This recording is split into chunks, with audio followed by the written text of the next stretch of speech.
खामगांव स्थानीय अपराध शाखा ने बुल्ढाना जिले के खामगांव मलकापुर इलाके में दुपहिया वाहन चोरी के 5 मामलों का पर्दाफाश करते हुए 2 दुपहिया वाहन चोरों को गिरफ्तार किया है। उनके पास से लगभग 3.5 लाख के 9 दुपहिया वाहन जब्त किए गए हैं। दुपहिया वाहन चोरी के अलग अलग मामलों में नांदुरा से इमरान शाह, दिलबर शाह और मलकापुर से योगेश वानखेड़े को गिरफ्तार किया गया है।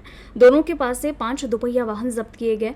उनसे कड़ाई से पूछताछ करने पर उन्होंने खामगांव, अकोला और मलकापुर में 5 चोरी की वारदातों की कबूली दी।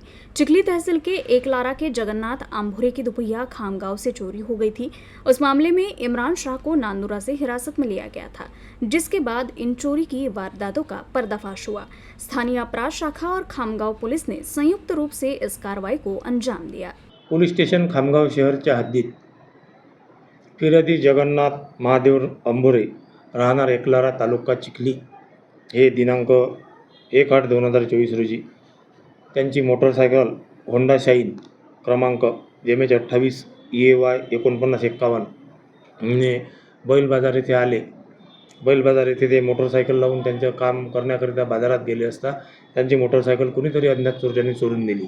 अशा रिपोर्टवरून पोलीस स्टेशनला अपराध क्रमांक 386/2024 कलम 303 सदर गुन्ह्याचा तपास पोलीस स्टेशन खामगाव शहर येथील पोलीस हेड कॉन्स्टेबल कुरेशी हे करत आहेत।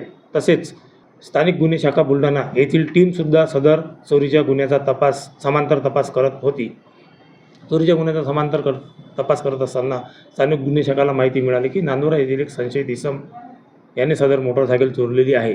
सदर संशयित इसमास ताब्यात घेतले असता त्याला पोलीस स्टेशन खामगाव शहरच्या सदर गुन्ह्यात चोरी केलेली मोटरसायकल सुद्धा त्याच्याकडे मिळाली। तसेच इतर 5 मोटरसायकली सुद्धा मिळाली।